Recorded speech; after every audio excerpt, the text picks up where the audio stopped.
What's going on? It's time for another episode of Too Hard for the Radio, transmitting from the future free state of Greater Idaho, where I can almost do the Trump dance again. I am the one-armed madman. And back with us, we've got a couple lost episodes in the fucking books. We've done a few lately, but here he is, Nolan 5150, Montana, the Badlands. You all know the thing. So what's up, man? How we rolling? How's it going? Not too shabby. Not too shabby. Getting busy as hell at work. Just yeah. It seems like every day we're just getting busier. It's pretty hectic. The whole it's that time of year, you know? Yeah. People start buying It's bikes, good. start uncovering shit, getting ready to go out on a ride. Time to get a tune up. Yeah, that's the hard part about out here because it's so extremely seasonal, the riding season, that you just run yourself into the ground all summer, and then finally you're like, okay, I can breathe a little bit, and it's frustrating because we make quite a bit more money, you know, employees and everything during the summer, but More we don't hours. have the time or energy to spend it, so you just usually end up blowing it, and then I tried to then get you to buy Bitcoin. I tried. I know, man. I know. I'm very frustrated at myself, but I think that'll be the final catalyst of. I mean, who knows? We'll talk more. You know, financial. We'll get market into stuff finance here in a little bit, but I want to stick yeah. on motorcycles since we opened with motorcycles. I was going to go motorcycles at the end, but fuck it. We'll just get rid of some listeners right off the bat and talk motorcycles for the first 20 minutes. So my buddy TJ, so like last Christmas, his boy's like 9, 8 maybe. He's like, yeah, Santa's bringing me a dirt bike for Christmas. And he's like, oh, really? He is, huh? That's interesting because I didn't know that. So he had to figure out the bike thing, you know, is like, yeah, my boy wants to ride. We'll fucking go ride. So he's, asking me for help. And I feel terrible because I sent him down the wrong path. I did. I didn't mean to. I haven't been in the game for a while, and I knew this was going to be a problem, but there was also like a sticking point with price. Like he wasn't looking to spend a lot of money. So I directed him to a WR 250F, which is a great fucking bike. Just that bike. It's a great bike. It's an Good off-road all around. bike. Yeah. Just a great all-around bike. It's like the DRZ 400. Just a fucking cool, good bike. And he's like 5'9". And I'd never had 5'9" problems on a dirt bike before. But his 5'9" problems were pretty fucking difficult because that bike is not light. And once he got up in the hills, it was like, man, this thing's heavy. I can't get my feet down right. And like, I'm kind of nervous and not really having a ton of fun. You know what I mean? Yeah. And it's like, fuck, that's not the position you want to be in. Like, you want to be excited to go. I'm going to get better this time than I was the last time, you know, and you want to be comfortable on the machine. Exactly. So we started looking into more bikes, and we found a Beta. Are you familiar with Betas at all? Not familiar. Have heard of them. Have heard some things both ways about them, but I have never ridden one myself. So I've been extremely impressed with the research that I've done on this company. They're a family-owned small business, you know, in Italy. So you always got to trust the Italians. The Italians know how to fucking build shit. Hey. I was arguing with somebody on X the other day about somebody was saying like there's Ducati's coming to Supercross next year, and one of the guys that is slated to take that ride is Justin Barcia, and Justin Barcia is one of two guys who ride at the top end of a 450. Most of these guys kind of lug them and go, a gear down or a gear up instead of like really screaming them out. Yeah. But Barcia and Tomac, they scream them out like a fucking 125. It's impressive to watch. And some idiot goes, oh, that bike's not going to last 10 minutes with him on it. And you're like, what the fuck are you thinking? These are the Italians. This is Ducati. They are owned by Lamborghini. Do you really think they are going to put a bike into a supercross race that has any chance at all of exploding? Of course not. So, anyways, that's just a separate rant. So we found this bike. I was gonna say that in as far as I've always heard in the street bike industry, people that are looking at Ducatis, the joke is always, well, you better buy two, so when one's in the shop, you got something else to ride. But hey, that in as far as racing goes, though, they have had to change the rules of MotoGP because of Ducati. They win so much and buy so much that they have to change the rules. And they're at a point now where I don't watch MotoGP. I think it's boring. But like the secondary Ducati teams are coming in second in front of like Honda and Yamaha and all of these other companies that are KTM tried to get into it too. And KTM fucked themselves by getting into MotoGP. They spent way too much money. Now they're going bankrupt. And they went and tried to piss in Ducati's pool. So Ducati said, fuck you. We're going to come over and take you out in your fucking pool, right? Anyways, yeah. That was, so we found this beta. I was looking at like the Husky 150 two-strokes because right when he was getting ready to buy, I was like, I don't know, man. I kind of think a 125 might be better for you. Just lighter. It's a little harder to ride, but like you're going to learn the skills. And he just kind of wasn't into the two-stroke thing. So we went that direction. And so he got to the point where he's looking for a new bike. And we found this Beta 300 X Trainer, it's called. And super cool bike. It sits like an inch and a half lower than the normal Beta. It comes with Olean suspension on it, which is, you've heard of Olean suspension because you work on street bikes. Oh yeah. Not a great dirt bike suspension company. I think Triumph tried to use them on their bike and it just didn't fucking work. And that's not to say they're a bad company. They just don't do moto. So anyways, I was not fired up about the suspension. And he ended up finding a used one where the guy took off the Olean suspension and put factory Beta suspension on it. He's got the big tank. He's got like the badass carburetor. The bike is fucking sick. And it comes with a pipe. So the stock pipe on it looks like it should go on like an 80 or something like that. So they choke this motor down like fucking crazy. And then you can buy an FMF pipe on it that has a dial that you can turn to mess with the fucking exhaust port on it. Super cool bike. And anyways, he took it out. Well, first off, he goes, well, I have to sell my other bike before I buy a new one. And I go, what the fuck are you thinking? That WR250F that's an amazing bike. You got to keep that fucking thing. He already redid all the bearings on it and like had the suspension done for him and like put some time and effort into it to make it a good bike. And I'm like, dude, you cannot sell that bike. And he's like, oh, I have to, I can't fucking have two bikes. I barely know how to ride, Yeah. And I thought about it for like a day and I went, man, the move would be to turn that fucker into an adventure bike. So I found a forum where this woman turned her WR250F into an adventure bike, and I sent it to him, and I didn't say anything. I just sent him that. And then the next day he called me up, and he was like, so we're going adventure bike riding. And I'm like, fuck yeah, we are. Fuck yeah. That's funny. So I thought that was fun. The adventure bike thing is an interesting rabbit hole.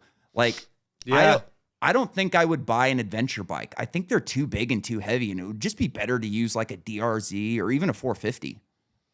Well, it all depends on where you're going, how far you're riding, how long you're riding, how much fucking gear you need to take with you. That's the big thing. It's like whenever some guy at a bar finds out I'm a motorcycle mechanic and then starts talking to me, and then eventually always get asked the question, well, what's your favorite bike? And my response is always, what kind of riding are we going to be doing? It's got its time, its place, and its trail or road. It all depends. They're definitely not, in my opinion, like an everyday rider that I would want to hop on all the time. That being said, the Harley Pan America is actually pretty sick. I've heard good things about the Triumph too. Yeah, dude, that's what I was going to say. Man. I got to put, I don't know how many miles, but at my old shop, we would host shop group rides. So it'd be a bunch of employees and stuff, and then we would advertise it, and, just anybody could come on a group ride, and it was kind of geared more towards people that really didn't have anybody else to ride, or if it was just a couple people and they just wanted some just not crazy assholes running around doing wheelies and bullshit like that. So employees could, if they wanted to, pick a bike to ride. And I got to ride Tiger. I think they have quite a few different like models. I want to say it was something like the XCX or something like that. And this was quite a few years ago. So it was probably like a 2015, 2016, something like that. But I was thoroughly impressed by that bike. Not only with just, I didn't get to take it off road at all, but on road, great power, super smooth, felt amazing in the corners, which is not typical of an adventure bike. Yeah. Because the center of gravity is so high and everything. It's probably 400 pounds, right? Probably. I mean, they're definitely heavier and taller, you know, like, but I was very impressed, and I've always mentioned that when I get into any kind of like adventure bike conversation with anybody. Yeah. But yeah, they're the Tiger XCX and the Daytona 675R were the only Triumphs that I actually enjoyed riding. Yeah. You know, I really like the direction they're going in with their company. And we've talked about this before, but we've always got new listeners, so it's kind of cool to like go through it again. What they've done with Moto is just, this is what Harley should have done a long time ago, is go into Moto. And like their entire goal is, we're going to make these bikes so we can lower the age of entry for our customers. And they didn't just like make a bike and here it is. Okay. Like, they've put some serious time, effort, and money into this venture, I would call it. You know, they're sponsoring Supercross and motocross. So when you look out at the track, there's tough blocks that say Triumph all over the place. You know, they went for a 250F first, which is super fucking ballsy, because the 250 class is just a power class, you know? Yeah. So if you don't have the power plant, like, you just can't be competitive in that class. And they've already won a race in their second year, which is just fucking wild. And then you look into like what they're actually doing with the company, and they're making it more of like a user-friendly environment, where like, if you have a problem with your Honda, good luck getting a hold of somebody to talk to about it, right? Like, you're just not going to be able to get a hold of somebody at Honda to talk about your problem with your 450. It's too big of a company. They sell so many bikes that it doesn't fucking matter if one person is unhappy. And as long as it's not like a recall type of thing, they can just ignore you and nothing will happen. You know, if you've got a big social media following, or if you're in the industry, sure, they're going to do what they can to make it right. But just me or you having a problem with our Honda out on the track or whatever, they could give two shits about that. Where Triumph, they're having this, like, they've taught all of their fucking mechanics how to work on the dirt bikes, which Harley still hasn't taught you how to work on their electric bikes yet, and they probably never will, because it's technically not Harley anymore, right? Yeah, exactly. So and nobody's gonna buy the fucking things anyways. But they've even gone to the extent where they want their shop to be like somewhere that you feel comfortable, that you can hang out in, that like they're building their own furniture for their shops, which is wild. Like, no big companies are doing shit like that. So I don't know. Like I said, I don't have any experience with the Triumph. I've never ridden one. Their dirt bikes seem to be really good so far. You know, they were supposed to race 450s this year, but they didn't have enough bikes and parts, so they put it off another year. But their 450 did not get last in the shootout either. Like, both of their bikes were like top 3 in the shootouts, which is just fucking incredible. And especially like when you look at how they built the bike, you know, they got every one of the Japanese and Austrian bikes and tested them and put different engines in different frames. And they like, you know, set the frame up on dies and pushed and pulled in different directions to see where, you know, it was stiff and where it was softer. And they decided to go with a frame that the Japanese got rid of in 2005. You know, they still use it on their two strokes, but they haven't developed it since 2005. So to go into dirt bikes for the first time and go, not only are we going to build something different, but we're going to build something that the Japanese gave up on 10 years ago, 15 years ago, 20 years ago. Jesus. It's been a long time, right? Yeah. And I was also going to answer your other question. What's your favorite bike? Hands down for me, it's not even close. 2004 KX125. James Stewart beat everybody on the track, and they all rode 4-strokes. Kawasaki couldn't build a 4-stroke that would last 30 minutes plus 2 with him, so he had to ride the 125, and he fucking demolished everyone. That 125 was the pinnacle of 2-strokes. And guess what? Kawasaki stopped making it that year. It's fucking crazy, right? Like, you just built the baddest fucking 125 that has ever existed by not even close, right? They beat all of the better bikes, and we're just going to stop making it. Yeah. You know. But the good news is Kawasaki announced a couple months ago that they're getting back into 2-strokes. Hell yeah. They're going to build them again. I would imagine they're probably going to build a 300 off-road bike. Yeah, that's cool. the most popular. That's KTM's most popular bike. They sell the shit out of those 300 off-road bikes, which is cool. You know, we thought 2-strokes were gone, and they're just roaring back. You know, it's so crazy to like. My buddy has zero experience with engines and powertrains and shit like that. Like, he's a carpenter, so he's mechanically inclined, so he can figure the shit out. But like, doesn't know like what a 2-stroke and a 4-stroke is essentially. And I sent him this really cool video the other day that this guy had like cutaways of him and was explaining, you know, the difference in a 2-stroke and a 4-stroke. And he texted me back. He's like, holy shit, like, these fucking things are easy. Why did we ever go away from this? And it's like, emissions. That's the only reason that we ever went away from these things is because of emissions. These idiots in fucking Los Angeles in the 70s were sucking smog all day, every day. And instead of like looking at their own V8 Cadillac, they blamed it on dirt bikes, which is the stupidest fucking thing you could ever blame it on, right? Yeah. That's funny. I just got my 1978 Yamaha DT 175 fired back up. Ooh. That was actually my first motorcycle that I owned.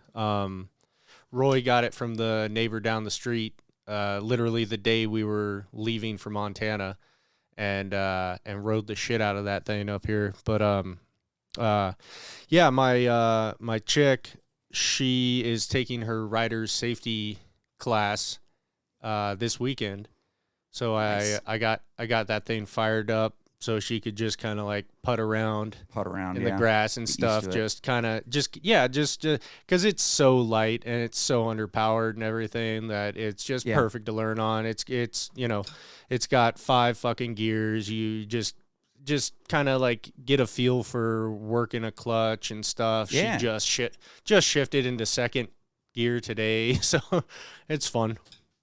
Yeah. It's fucking cool to like see people learn. I told my buddy he's gonna take his Beta and his WR into the DMV, get plates on them. The Beta's already ready for plates. Like, it has everything on it. All you have to do is hook up a mirror. Like, everything's there already. It comes stock with all the shit. And I told him, hey, man, give me another 6 weeks to heal up, and I'll go with you and take my fucking test, because that WR, it's got a cable clutch on it, so I can throw the cable clutch over onto the right side and test on that fucking thing. And if you're going to have it there already, I might as well go with you and test. And I can ride my fucking Buell. Hell yeah. That'd be sick. That'd be sick. I was looking at Buell adventure builds. There's some interesting adventure builds off of Buells, but that'd be a heavy, gnarly bike to ride off-road. Yeah. That'd be good, like, sick, like post-apocalyptic adventure. And this motherfucker's way too clean to be taken off-road, you know? Oh, yeah. Yeah, no way, man. I couldn't do it. It would kill me. Yeah, for sure. Oh, you were talking about cornering earlier. Something else I was going to say. We used to ride from San Francisco to Stinson Beach, me and my buddy. And sometimes I just do it by myself for fun, because it's just like this. You go over the mountain, and the mountain's fucking fun to go over. There's some serious fucking cornering in there. And there is not a bike faster on that mountain than me on a DRZ 400. I would just go blowing by guys on 600s and 1000s. Just like they're standing still, because I could like drag a foot a little bit as I'm going. And I know how to ride a dirt bike, so I would just go blowing by. I remember blowing by this group, and they heard me coming up, so they started speeding up. And I was finally like, all right, I just got to go around these fucking guys. So I went around them on the left, on a pretty sketchy corner and just took off. They couldn't fucking hold up with me. And I went and I parked at Simpson Beach and I like went and got a corn dog and shit like that. And then they came over and parked next to me like 5 minutes later. They're like, dude, that was fucking awesome. Hell yeah. Yeah, man, that was fun. Fucking when you came down. I know. When you came down and I let you ride my Gixxer and then I took that shop Gixxer, that was sick, man. Oh, that was so much fun. I had never ridden a bike. I've still never ridden a bike like that again. And dude, I remember getting on the freeway and feeling the bubble for the first time and like thinking I'm going the right speed and then looking down and I'm doing like 120. It's like, holy shit. Yeah, that was fun. That was so much fun. I had a blast. Oh yeah. One of the things we'll lead into this video here and I'd like to hear your take on this. One of the things I like to think about with bikes is like, what are they going to do next? You know, fuel injection was a pretty easy guess for motocross. And, you know, like that happened relatively, you know, recently. What are they going to do next? And I saw this video and I just thought, you know what? Let's explore this a little bit.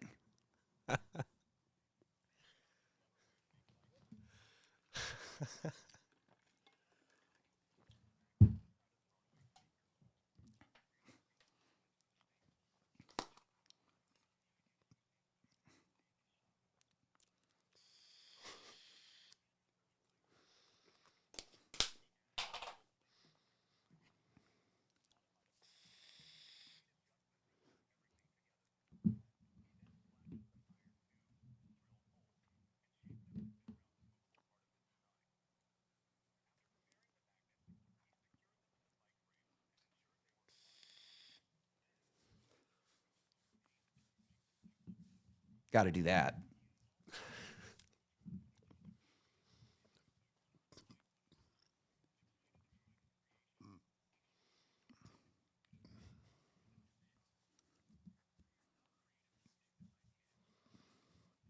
I give that a 10.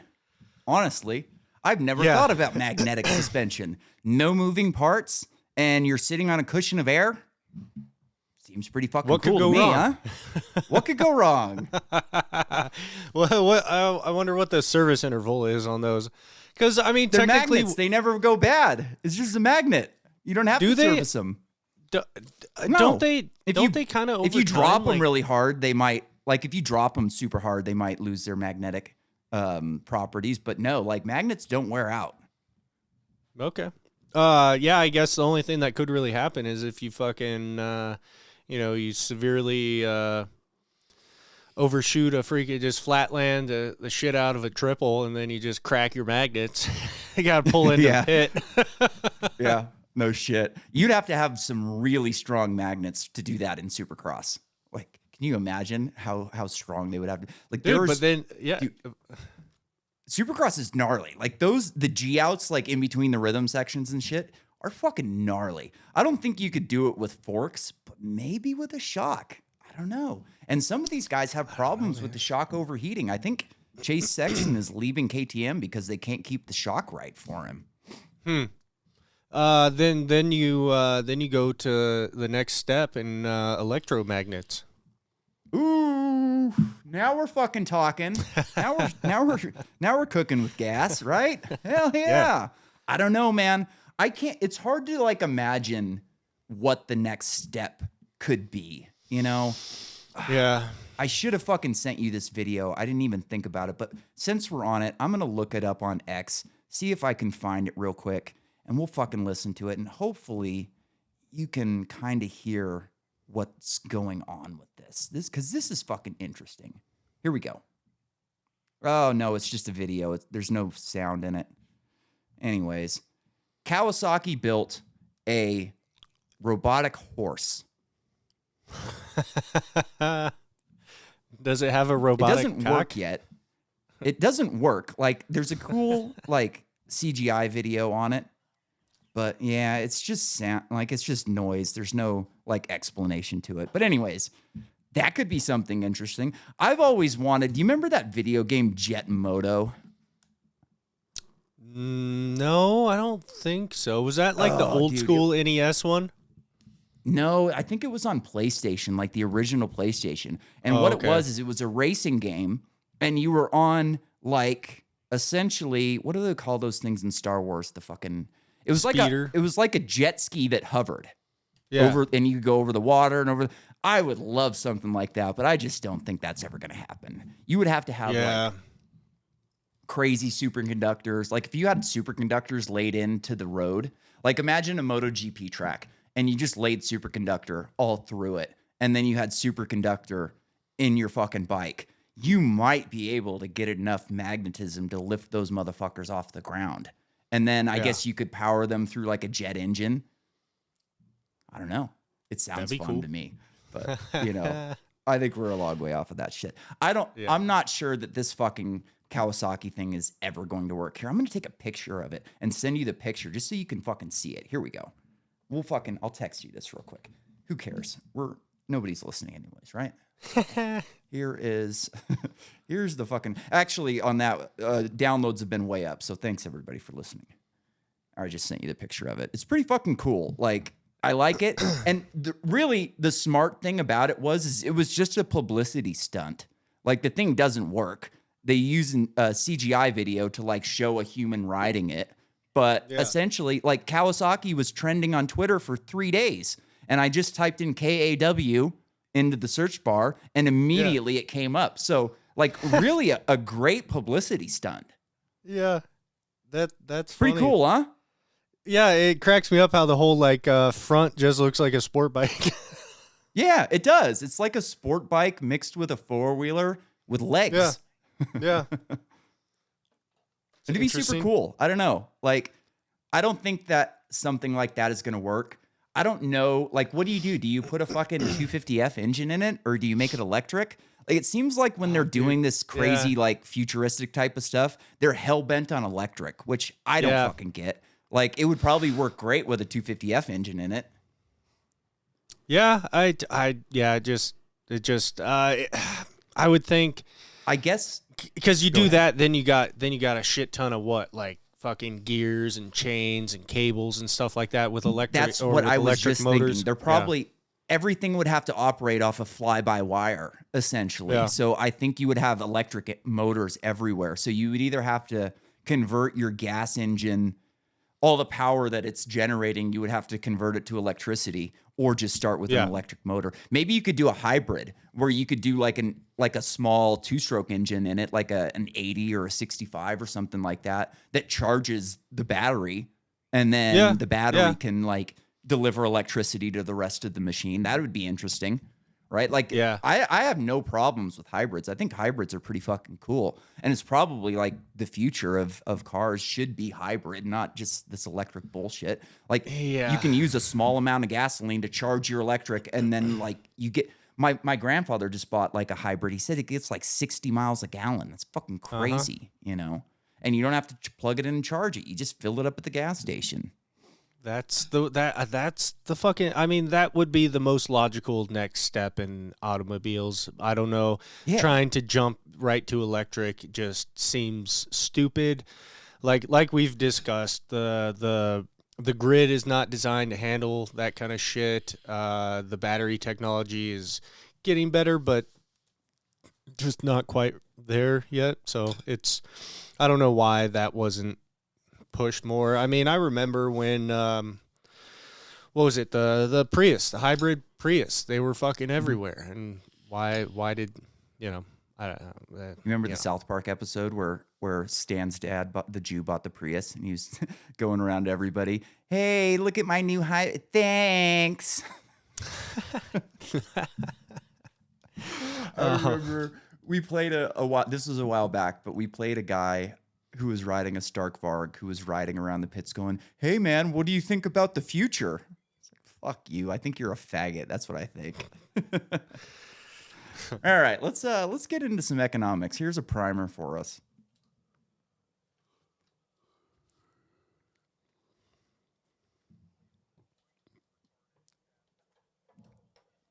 It's a good one.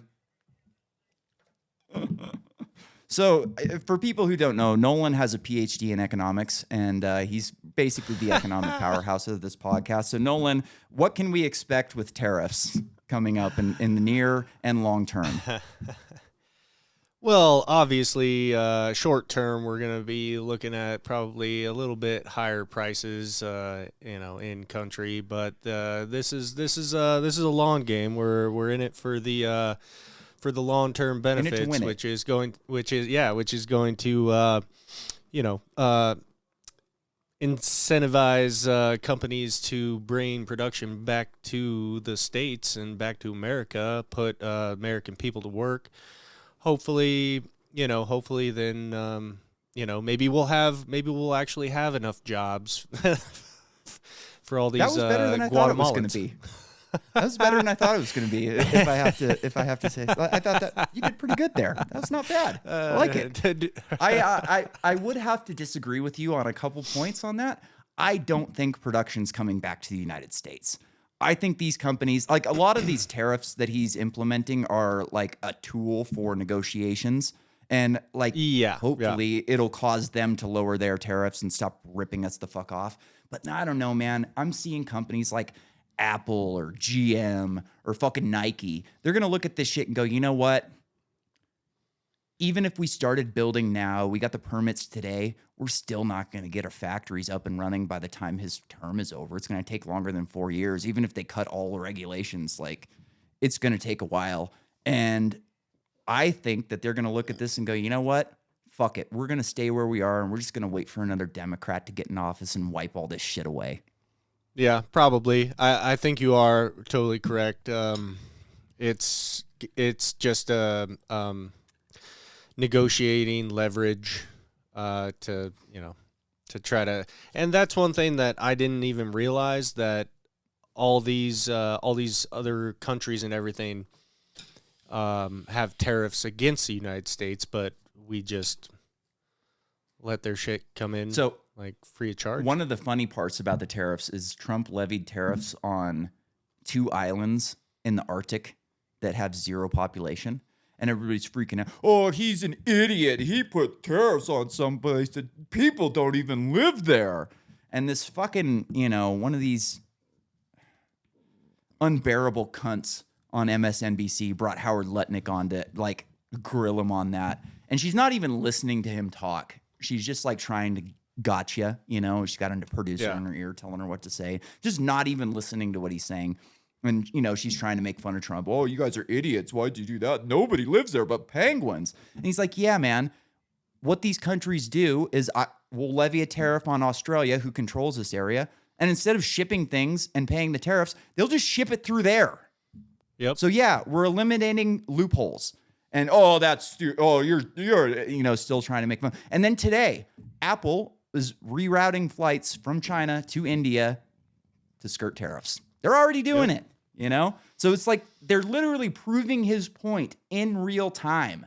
And, like, I'm not a fan of these tariffs. I think it's stupid. Dave Smith made the best point, I think, possible with all of this. If you want to hurt these countries, just stop subsidizing them. Stop giving them money. We give them money all day, every day for fucking bullshit. So if you really want to fucking hurt these countries, stop giving them money. That's the easiest decision, I think. Like, I'm not an economist like you, so I didn't come up with that answer myself. I had to repeat Dave's point on that one. But I think he's right about that, and liberals are just fucking idiots. I was watching this podcast yesterday. I hate watch this podcast. It's a motocross podcast. I fucking can't stand the host. He's a ridiculous liberal. And, like, there is no reason that any motocross person should be a liberal. We've been under attack by liberals my entire fucking life. And, I give this guy shit on Twitter all the time because he tries to talk about politics. And I'm telling him, like, hey, man, they've been taking away our riding areas our entire lives. You cannot support these fucking people. That's not true. Most of it has to do with lawsuits and building permits. It's like, what the fuck are you talking about? I guess red stickers were just a figment of my imagination. They just didn't exist. They didn't really outlaw bikes in California. That's just some dream that I had. Anyways, he goes on his podcast and he's what's that podcast? It's called Pulp MX. It's a dirt bike show. Like, you wouldn't know any of the people on it. It's, Anyways, he gets on his podcast and he's giving this guy shit. He's like, oh, your guy's really killing it there. You know, the economy's getting trashed. I have to work an extra 4 years now because of it. And it's like, what the fuck are you talking about? And you can go to the S&P 500 and put it on the 5-year. We are still higher right now. The S&P 500 is higher than any time in the Biden administration. That's so fucking stupid. Oil is down below $60 a barrel. You know, when the last time it was below $60 a barrel? When Trump was in office, it never went below 60. When Biden was, I think it was there like below 60 for like the first month or so until he really started fucking with all those people. So like, all of this bullshit, like we're going into recession. Maybe we are. Like this has been my theory for the entire, like what, a year at least, right? That they're going to let him win. They're going to destroy the economy to teach us a lesson for voting for an outsider. That could still happen, but it didn't happen yesterday like everybody said it was going to. You know, if you listen to liberal media, yesterday was the worst fucking day in history. Yeah. But, you know, Bitcoin's still at 80,000. Those S&P 500s hanging right in there and oil is dropping. So, like, yeah, the economy is fine. You know, it's crazy that, like, what's his name? The guy who, Larry Fink, went on an interview today and he's like, I think we're in a recession. It's like, dude, we were in a recession for 4 years under Biden and you guys never said a goddamn word. You even changed the definition of what it means to have a recession.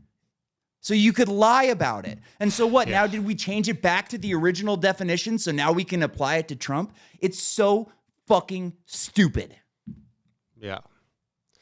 And it drives me insane how many people just are so mindless. Like, don't get me wrong. Like I I'm not sitting there watching news 24/7 and I by all means don't have my finger on the pulse of everything that's happening all the time, but yeah, it's just I feel like I have a degree of common sense and the ability to somebody says something, you don't just automatically believe everything anybody tells you. You can hear something and then go do a little fucking research and find out for yourself. But there's just so many people that just it's the cult mindset.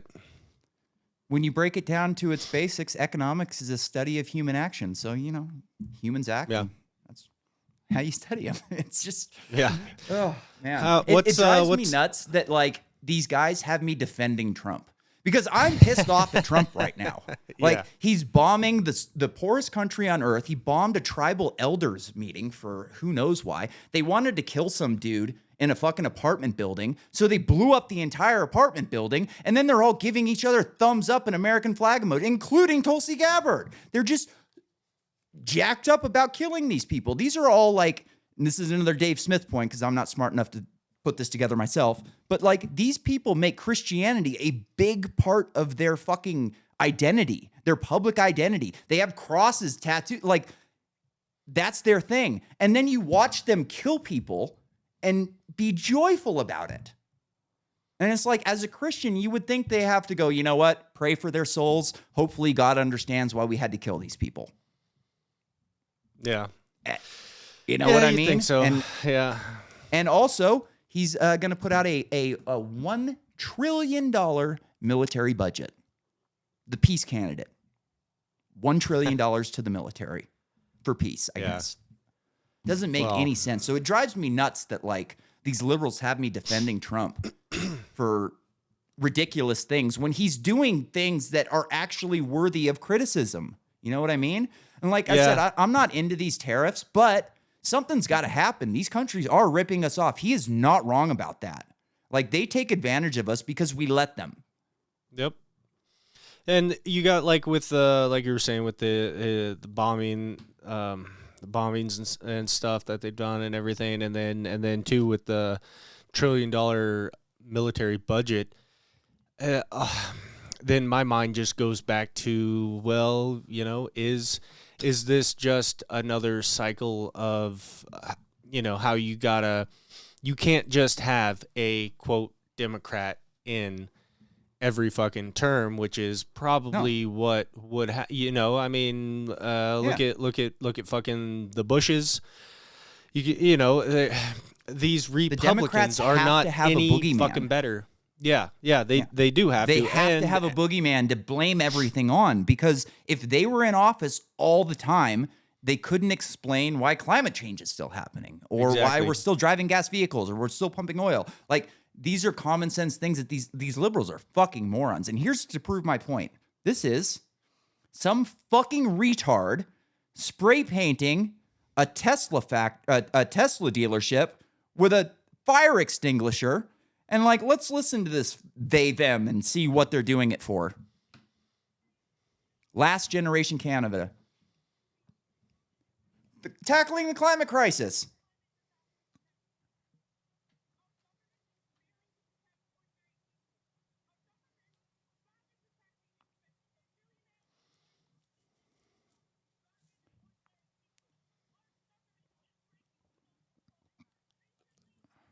All right, that's enough of this them. I'm going to call it it because I don't know. It is protesting the climate emergency by spray painting an electric car company. The electric car company that all of these liberals held up as the pinnacle of cars just a couple of months ago. And you know what really cracks me up? That's that the liberal media is so bad that these fucking morons just keep carving swastikas into Teslas. There's cameras on the cars, and it just keeps happening. You know why? Because they don't know about it, because liberal media is not covering it. So the liberal media doesn't cover it, and they think they're the first person in the world to figure out to carve a swastika on the Tesla. And you can go on X and find people getting arrested like fucking crazy for doing this shit. There's cameras on the car. Dude, that's another thing. Like, that makes, I mean, you want to get fucking real deep? Then I'm like, okay, well, was this all part of the fucking, like, grand scheme plan, Elon goes from an apparent, like, not apparent, he goes from, like, kind of like a left, almost superhero, because he's champion socialist. of He's a socialist for the most part. And all of a sudden he's red hat MAGA, and was this by design, with the amount of how easily moldable and manipulated human minds are and have been through social media and mass media, yes, especially liberals. And then I think they're far more susceptible to propaganda. For sure, it seems to be. But so then Elon, puts all these the Sentry mode, right? That's what it is on the Teslas, where it's got all the cameras and it's recording everything all the time. Was this all part of the fucking grand? Like, was this just another piece of the puzzle? Are they trying to ignite? Like, here's an idea. What if Elon found the funding for those people in USAID or some shit like that, and he goes, "Oh, look, we're paying people to destroy my cars. Let's let that continue." Yeah, I wouldn't be surprised, right? Man. This is not hurting him. Like, his stock is down, but for the most part, like, he's gotten right wingers to buy Teslas now, which a couple, and this, maybe they're not, I just said that liberals are more susceptible to propaganda, but now we've got fucking conservatives buying Teslas because the liberals. Yeah. So I don't even know what to say, right? It's just so ridiculous. Like, everything is flipped on its head.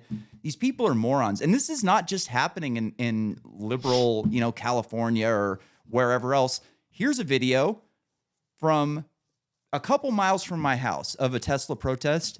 But luckily, I have like a bunch of spit in my mouth and dentures. Literally, Hitler showed up to make the party fun.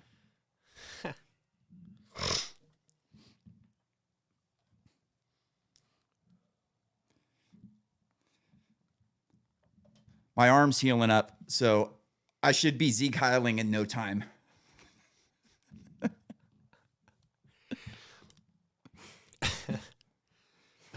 Oh, that might be a bad title for the episode.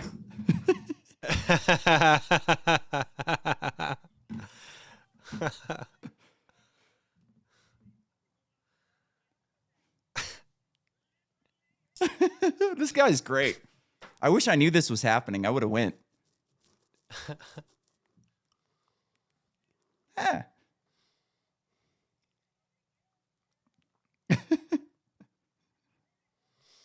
All right. I think we get the picture. That was fun. Dude, I thought at least they were I was having fun, right? yeah, I was gonna ask you because I thought that was Bayou Meridian, right? Yep. It's a couple miles from my house.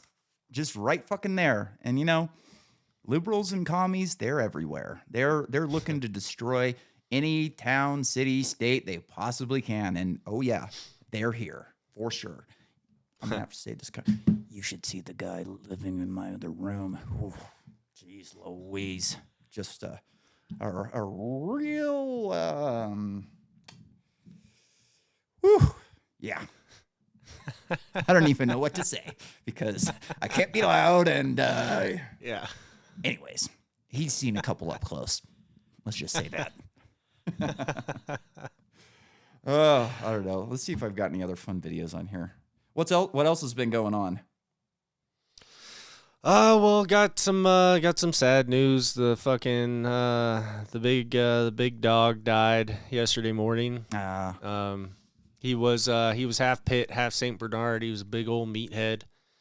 Yeah, he got I guess Roy let him out back and went to go let him in. He was just laying down by the propane tank and just was breathing weird and stuff, and then just fucking croaked. I think he had like a stroke or a heart attack or something. Yeah. But That sucks. yeah, I mean it's sad, but he was pretty neglected. He did not get he didn't get really any exercise or anything like that. His diet was total trash for at least half his life, but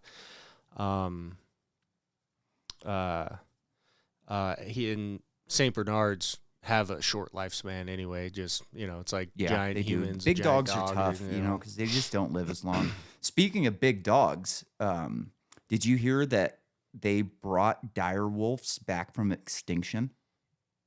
I didn't know if that was real. I saw I saw It's a real. thing on Facebook or something. It was like about the first dire wolf howl heard in a long time. 10,000 years. That's crazy. How'd Fucking they do cool, that? right? They were able. So I listened to the guy was on Joe Rogan today. I think they announced it on Joe Rogan, or maybe like they announced it today, but he was on the same day that it hit Twitter. So this was some sort of coordinated event. They were able to find it. They got a tooth, and he said that they were able to get like 15% of the genome from the tooth. And they were like, okay, well, if we can get 15% from a tooth, maybe we can get some more from this weird bone in your ear that like holds more DNA. So they tracked down a skull that had that in it, and they were able to take it out, and they got the entire genome. And so, like, I don't know the details. Like, biology was my worst subject, but they were able to take that genome, create these wolves, and then ingest them in a normal wolf. And they've got 3 of them. They're pure white, which is super cool. They didn't know what color they were until they did like the genome thing. And so they're white. They've got this mane. Dude, they're fucking rad, man. Like, I think they're like 5 months old. So they're like half grown, but they're already like 100 pounds and like 5 feet long. Super cool. Fuck. Big boy. I think mammoths will probably be next. If they can do a dire wolf, they can do a mammoth. Are we gonna see this come full circle and have a real life Jurassic Park? I think dinosaurs are going to be harder. I was talking to my buddy about this last night. He said the exact same thing. He's like, are dinosaurs next? Like, I don't think so. Like, 10,000 years is a long time. 180 million years is a really, really long time. So I don't know if you can get the full genome of a dinosaur. And then, like, where would you put it? I guess you would have to use a crocodile or something like that. I don't know if, like, again, like, I'm not fully abreast on this stuff, but like, I guess you would have to take that genome.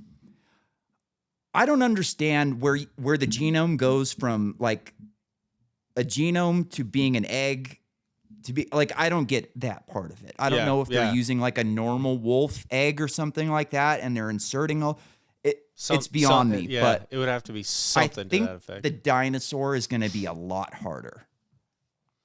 Well, I would think. Well, yeah, definitely, probably harder. But I would imagine. I mean, people are smart. And if they were. What's the term where not a mammal, where they're live born when they lay eggs? Oh, amphibian or lizard? No, reptile? Yeah. So whatever that term is, where they lay eggs. I would imagine I would think that would be almost a little easier if you could, take like a fucking ostrich egg and somehow like use that as a incubation chamber or something, you know what I mean? But I don't know. I got my PhD in economics, not in fucking biology. Yeah, you can't be expected. I'm looking up on this. So like I remember hearing a while back about Pleistocene Park, and the idea was you were going to bring back mammoths and ground sloths and some other big animals, and the idea was that it would be good for the tundra. And I don't remember exactly why it was good for the tundra. ChatGPT is going to tell me right now. Maintenance of grassland structure, preventing of shrub encroachment, soil and nutrient cycling, permafrost preservation. That's the one that the permafrost just like melts and turns into mud and nasty crap, and it releases a bunch of shit up into the atmosphere, which I don't give a shit about, but the liberals and the environmentalists do. So the thought is that they're heavy enough that they would compact that permafrost to a point where it wouldn't thaw and it wouldn't release all the methane and all that other shit. So let's see what it says. In summary, the idea that reintroducing or mimicking the ecological role of mammoths could improve the tundra by maintaining open landscapes, supporting nutrient cycling, preserving permafrost, and sustaining biodiversity. That doesn't make any sense. Biodiversity. Why would they help sustain biodiversity? You're just adding another animal. I guess that makes it more diverse. So whatever. Diversity is our strength, as we all know. Wait a second. Are bringing mammoths back part of the fucking DEI initiative? Is that what we're going? Could be. Could be. I watched and I just did an entire episode on this morning, so we won't go into it too much, but we've only got 8 minutes left. I watched season 2 of Ancient Apocalypse last night. Fuck, man. So cool. Have you seen that one yet? Oh, dude. They were showing this site called White Sands. It's, I think, in New Mexico. And they found a bunch of human footprints scattered around with like mammoth and ground sloth and tigers and shit like that, big dire wolves, like all these animals and like human footprints mixed in. So they start like looking for something where they can date it. So they find these seeds, and the seeds say 13,000 years, which is a big number because, as we all know, the natives came over the land bridge 10,000 years ago, and there was nothing here before that. Mm-hmm. Wrong. So they find this shit at 13,000 years, and then all the scientists are like, you're wrong. That's bad dating or whatever. So they start digging down deeper and deeper and deeper, and they find layers and layers and layers and layers of all these footprints going down to like 20, 30,000 years. And they're just kind of like acting like it doesn't exist. There was another cool part on it where I guess there's this gene signal or DNA signal that they found in people in South America that comes from Polynesia, and they don't find it in North America. So clearly, a lot of these people from South America came here by ship or boat. Yeah.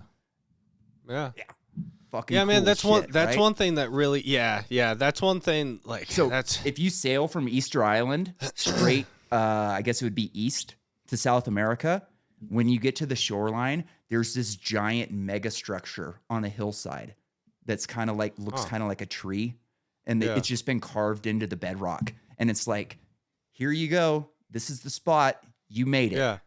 Yeah, dude, that cool. stuff is it really just, my mind starts to fucking scramble thinking about that shit. And I know. Dude, they have these Tetris walls that are insane. It's like what? Have you seen the Tetris walls? What? I don't know what they're actually called. I call them Tetris walls. It's like these walls that have these blocks that are misshaped, but they're so like tight in together that you can't even get anything in between them. They can't even date these walls. Usually you can date this shit because stuff gets stuck in between the cracks, but it's so tight. And like they have these walls where like you have these Tetris blocks like all stacked together, and then they have like a keystone in the middle of it, like a small stone. And you're like, what the fuck is that doing there? And you find those walls all over the world that look exactly the same with the same keystone and shit. And it's just I think there's one in Montana from other people. Yeah, there is the Sage Wall. Yeah, I want to go to that real bad. It's like, who built? Oh, I'd love to go to that and do mushrooms or DMT or something like that, and just fucking sit there and think about your ancestors, and you know what I mean. Like, I've told this story on the pod before, but I'll tell it again just because it's a cool story. I was sitting out in my hot tub one night. I was definitely not stoned. And I was kind of thinking about this kind of shit, and I'm looking around, and I'm like, holy shit. There was 10,000 years ago, there was a big fucking ice wall right that way. No, that way. Sorry. That's north. There's a big fucking ice wall, and you might even have been able to see it from here. And at some point, that big fucking meteor hit, and water just started rushing into this valley, and this entire valley turned into a lake. And there were people here, and they saw it. And they might have even got buried underneath it. If they were lucky, they got a chance to run. But we're so close to where the airburst would have been that who knows if you can even survive something like that. You might have to go underground. And like there's these cool, this is something we didn't talk about earlier. So like a bunch of different tribal communities all have this same like lore about this being the fourth world. And you had to come out of hiding from underground to get into the fourth world. So the thought is like, they've gone through 4 cataclysms.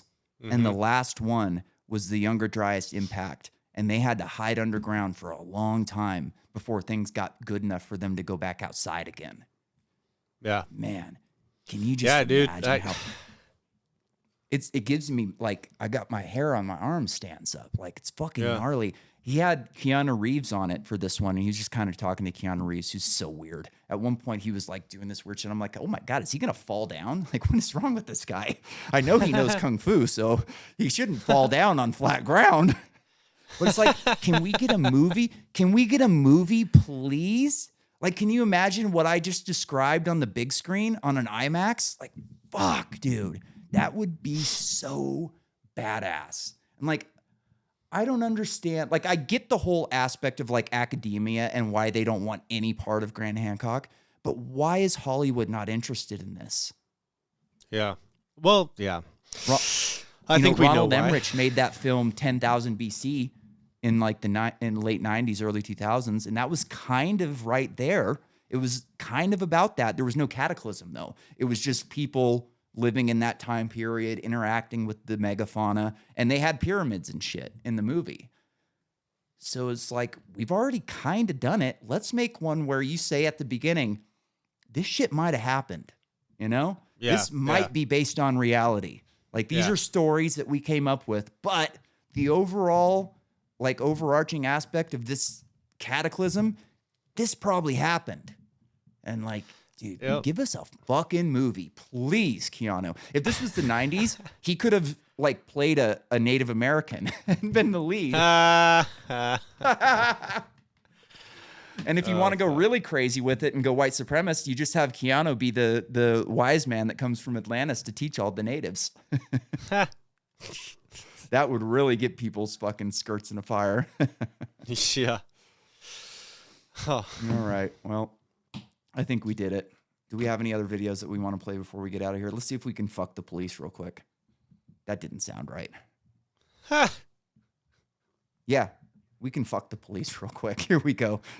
And they might like it in this one. What are you, Mr. Nimbus? Yeah. So when cops in the UK aren't busy arresting people for free speech on the internet, they are dancing around at a pride event. They got face paint. He's grabbing a gay guy around the waist. Oh, yeah. Faggots. This guy's got he's got a pride flag on his baton. Conservatives, this is a warning to you.